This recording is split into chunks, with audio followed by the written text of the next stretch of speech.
Hello guys, मैं और आज की इस वीडियो में हम बात करने वाले हैं ऐसे फैक्ट्स के बारे में जिनके बारे में आज तक आपने नहीं सुना होगा। तो चलिए स्टार्ट करते हैं। फैक्ट नंबर 1, सोचो क्या हो अगर हम 30 दिनों तक बिना सोए रह जाएं। ये करना अभी तक तो इम्पॉसिबल है, क्योंकि अभी तक किसी भी इंसान ने 30 दिनों तक लगातार बिना सोए नहीं रह पाया है।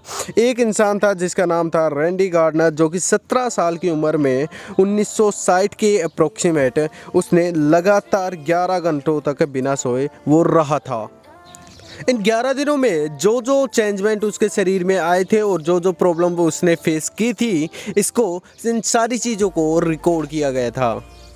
तो अभी तक के लिए ये तो एक कल्पना है कि 30 दिन अगर कोई इंसान बिना सोए रह पाए तो क्या क्या चेंजमेंट आएंगे, लेकिन जब वो 11 दिनों तक बिना सोए रहा तो उसमें क्या क्या चेंजमेंट आए उसके शरीर में, इसको अकॉर्डिंग हम आज की वीडियो में बात करने वाले हैं कि क्या क्या चेंजमेंट आएंगे अगर 30 दिनों तक कोई इंसान लगातार बिना सोए रह जाए। अगर एक्सपर्ट की माने तो वो ये कहते हैं कि अगर हम फर्स्ट 3 दिन ना सोए तो हमारे शरीर में बहुत सारे हार्मोनिक चेंजमेंट आते हैं, यानी कि हमारे बॉडी के अंदर जो हार्मोनों का फंक्शन है वो पूरी तरीके से बिगड़ जाता है और हमारे शरीर में ब्लड प्रेशर धीरे धीरे बढ़ने लगता है और अगले 3 दिन हमारी बॉडी से पूरी तरीके से कंट्रोल खोने लगते हैं और बॉडी का जो टेम्परेचर है और हमारी इम्यूनिटी सिस्टम है वो धीरे धीरे डिक्रीज़ करने लगती है, जिससे हमें कई सारी प्रॉब्लम्स फेस करनी पड़ती हैं, जैसे डायबिटीज़ और हार्ट अटैक की जो प्रॉब्लम है, हार्ट अटैक की वो बढ़ने लगती है और हार्ट फेलियर का ख़तरा भी बढ़ने लगता है। अभी तक हम केवल 3 दिन ही नहीं सो पाए हैं, ये केवल 3 दिन ना सोने का ही रिजल्ट है। अभी तो 30 दिन पहुँचने के लिए तो बहुत टाइम बाकी है। इन 3 दिनों के बाद हमारे जो आँखें हैं उनके नीचे डार्क सर्कल बनने लगते हैं और हमारी आँखें हैं धीरे धीरे शून्य पड़ने लगती हैं।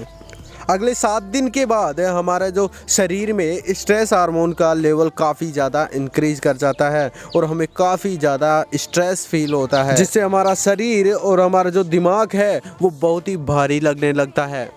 इसके बाद हमारी जो स्किन है उसकी स्मूथनेस घटने लगती है। उस टाइम आपको ये लगता है कि नींद से बेहतर चीज़ इस दुनिया में कुछ भी नहीं है। ये सारा का सारा चीज़ हमें देखने को मिलती है इन 11 दिनों के अंदर, जब हम बिना सोए इन 11 दिनों तक रह पाते हैं। इसीलिए आज तक कोई भी इंसान बिना सोए 11 दिनों से ज़्यादा नहीं रह पाया है। हमारी उंगलियों में ये जो लाइंस होती हैं ये तब बनना स्टार्ट करती है जब हम महज 4 महीने के होते हैं। ये लाइंस इतनी यूनिक होती हैं कि दुनिया में ये एक दूसरे से मेल नहीं खाती हैं। तो सोचो यार, हमारा शरीर कितना अद्भुत है। हर बार जितने भी इंसान अभी तक पैदा हुए हैं या फिर जितने भी मर चुके हैं और या फिर जितने भी पैदा हो रहे हैं, उन सब की जो ये लाइंस होती हैं, उंगलियों पर जो ये लाइंस होती हैं, ये एक दूसरे से मेल नहीं खाती हैं। ठीक है, इन लाइंस को बनने का कंट्रोल हमारे डीएनए के द्वारा किया जाता है। ये लाइंस इतने यूनिक हैं कि कटने, जलने या फिर मिटने पर भी ये दोबारा बन जाती हैं और उसी पैटर्न में बनती हैं जिस पैटर्न में ये पहले थी। इन अंगुलियों में जो ये रेखाएं होती हैं इनमें एक डॉट का भी अंतर नहीं होता है जब ये रिकवर होती हैं जलने, कटने या फिर मिटने के बाद। तो यार मुझे नहीं लगता है कि हम मनुष्य प्रजाति का बनना कोई एक कोइंसिडेंस है। तो यार कोई तो है जिसने इस प्रकृति की एक अद्भुत रचना के रूप में हमें बनाया है। शायद कहीं ना कहीं वही है भगवान। नेक्स्ट इज़ कि हमारे पास 2 आँखें होते हुए भी ये हम केवल एक ही चीज़ देख पाते हैं, जबकि हमारे पास 2 आँखें होती हैं तो 2 चीज़ें दिखनी चाहिए हमें। कोई भी ऑब्जेक्ट है वो हमें 2 दिखने चाहिए, लेकिन दिखते हैं केवल एक ही। इसका रीज़न है कि हम अपनी की वजह से नहीं बल्कि ब्रेन की वजह से देखते हैं। हमारी दोनों आँखें एक ही साथ एक ही वस्तु को टारगेट करती हैं, लेकिन दोनों आँखें इसकी अलग अलग इमेज क्रिएट करती हैं जो धुंधली होती है। इसको हम इस तरीके से समझते हैं कि अगर आप अपनी एक आँख बंद कर लेते हो तब आपको कोई भी ऑब्जेक्ट थोड़ा धुंधला दिखाई देता है और दोनों आँखों से वो ऑब्जेक्ट हमें एकदम साफ दिखाई देता है।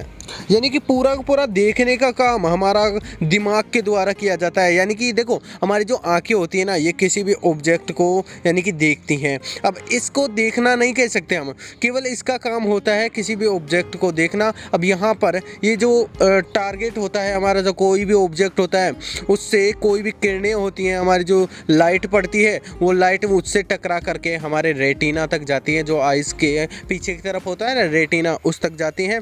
अब उस तक जाने के बाद हमारा जो ब्रेन है उस तक ये सिग्नल के रूप में जाती हैं, और सिग्नल के रूप में जाने के बाद ये ब्रेन इनको इमेज में कन्वर्ट करता है, और दोनों आँखों से धुंधली इमेज बनती है।